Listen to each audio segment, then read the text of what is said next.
together growing in faith, changing communities. Bafowethu nodadewethu abathandekayo, amazwi enkosi esiwalalele esifundweni sokuqala anomyalezo omkhulu efisa ukuthi sizinde ngawo namuhla. Uma sesiya ngasemaphethelweni akhona kuthiwa Mina nginawe.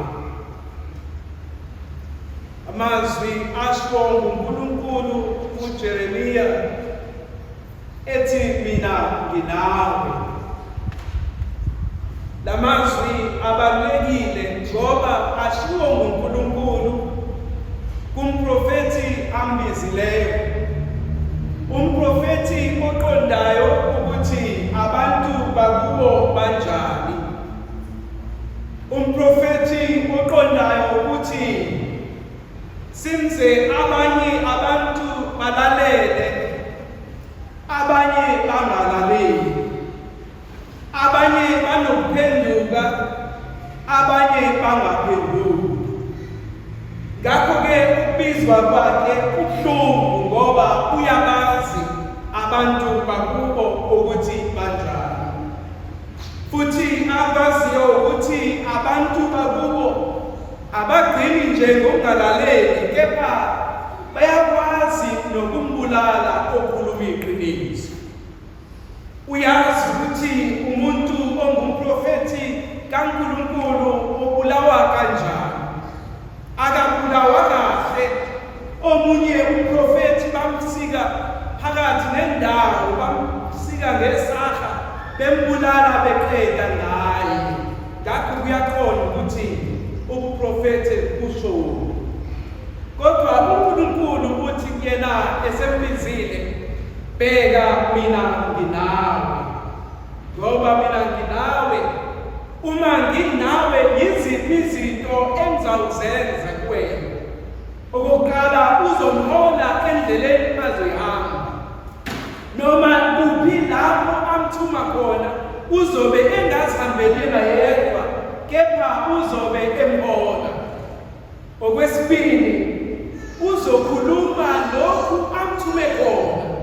Uzowabeka amazwi akhe kuyena uthi uyomvikela.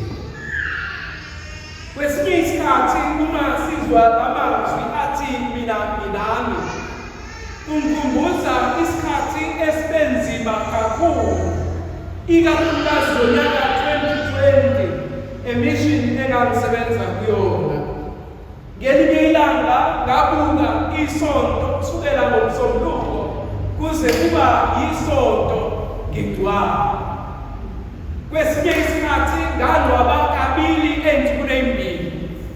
Kwathi uma kufika umngcwabo kwangesonto, ngafike nokukhathala. Ngathi angisafisi ukungcwaba. Kodwa ngizokwenza njani ngoba ngithunyelwe ukuba ngiwenze lo msebenzi kaNkulunkulu. Kuthe ngisacabanga ngikhungathekile, kwanamazwi abalulekile ukuthi mpristi uthi nsuku zonke uma ugcina imisa inkosi ayibe nawe. Uma usho njalo nangempela lenkosi enguNkulunkulu iba nabo kanye nawe. Uthi uNkulunkulu bekani nginawe. Uma engathi uNkulunkulu ngaso sonke isikhathi asimele ukukhathazeka, kepha simele njalo ukumethemba lo Nkulunkulu othi unathi ngaso sonke isikhathi. Ngoba uma enathi noma yini eyenzekalayo kuthina asimele ukuba novalo, ngoba asizodwa, sinoNkulunkulu empilweni yethu. Asizodwa kulo mhlaba, uNkulunkulu unathi. Ngelinye ilanga kwenye mission engangithunyelwe kuyona, kwakunensizwa eyayisithe ukukhulakhula ingakhulile kakhulu. Uma sixoxa ngokujwayelana ize emamiseni nsuku zonke kusukela ngoLwesibili kuze kube yiSonto, le nsizwa yayiphelelwe umsebenzi. kodwa lensizwa yayingasuki emamiseni nsuku zonke. Uma ngibheka sixoxa naye ngesinye isikhathi ngobona ukuthi kulukhuni kodwa kunethemba empilweni yakhe. Njalo ngokuqala kwenyanga ahambe ayengome ayokhuleka, futhi naphakathi kwezinsuku ekhuleka kanye nebandla lonke. Ngelinye ilanga ngathi ngicabanga ngathi ngiyafisa ukwazi ukuthi uphila kanjani ezimweni zempilo esiphila kuyona. Iy'ngane zakhe ezifunda esikoleni esiphambili. Ngathi uma ngibuka ngelinye ilanga wayefika wathi mina faka angisezuba khona emamiseni phakathi ney'nsuku. Lilodwa engizophumelela kuyona leli ngo-6 ekuseni ngoLwesibili. Mangimbuza ukuthi uzobe ukephi ngalezi zinsuku, wathi baba uNkulunkulu uzwile usenginikile umsebenzi. Uma exoxa ngalo msebenzi wakhe kodwa wathi kodwa uNkulunkulu akaze angishiye nanini wangipha unkosikazi omuhle angipha yena. Angizange ngibe umuntu ohluphekile, uNkulunkulu ube nami nangalo nkosikazi angipha yena.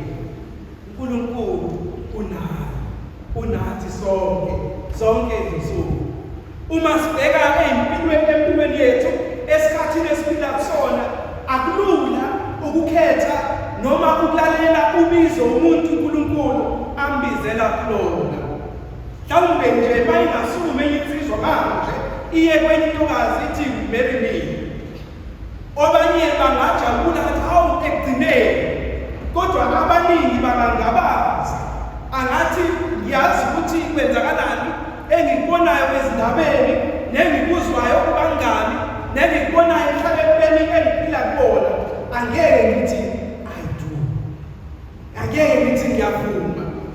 Kodwa ngifuna ukuthi uma bezosho njalo kuwena athi marry me, bekubiza ukuthi ube semkhulekweni uthi Nkosi, njengoba lokhu kwenzeka ngikuwena, ngicela ube nami. Yilapho uNkulunkulu ezokusisa naleyo engagement yenu. Mhlawumbe abanye kulukhuni ngisho ukuvuma ukuba ngabazali. Yingakho ngesinye isikhathi umuntu uma ezwa ukuthi upregnant ucabanga izinto eziningi, kodwa bekufanele athi cabanga izinto eziningi abesethi uNkulunkulu unami.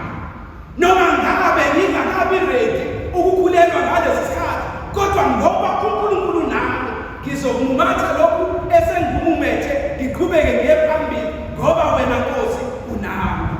Angizosaba ukuthi kuyowenzakalani, angizosaba ukuthi bazothina abantu, ngoba ngiyazi wena unami futhi uzokwenza umsebenzi omkhulu kulokhu ongipha khona, ngoba konke kuhle kuNkulunkulu futhi unathi.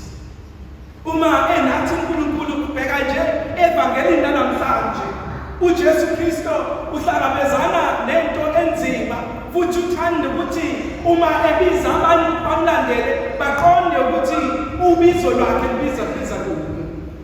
Ngesinye isikhathi bayothi nyangazelapho, kodwa uJesu ekugcineni kwenzeke konke bese kwenzeka isimangaliso evangelini namhlanje. Bathi sebefunda ukumbulala avela nyamalale phakathi kwabo bangaphuzi, ukuba uNkulunkulu unaye uzomhlenga. Kathimbe entweni esiNkulunkulu asibizela kuzona kulezi nsuku asikholwe kakhulu, sibe nethemba elijulile nokuthanda uNkulunkulu ukuthi Nkosi kulokho ongibizela khona sengithemba wena.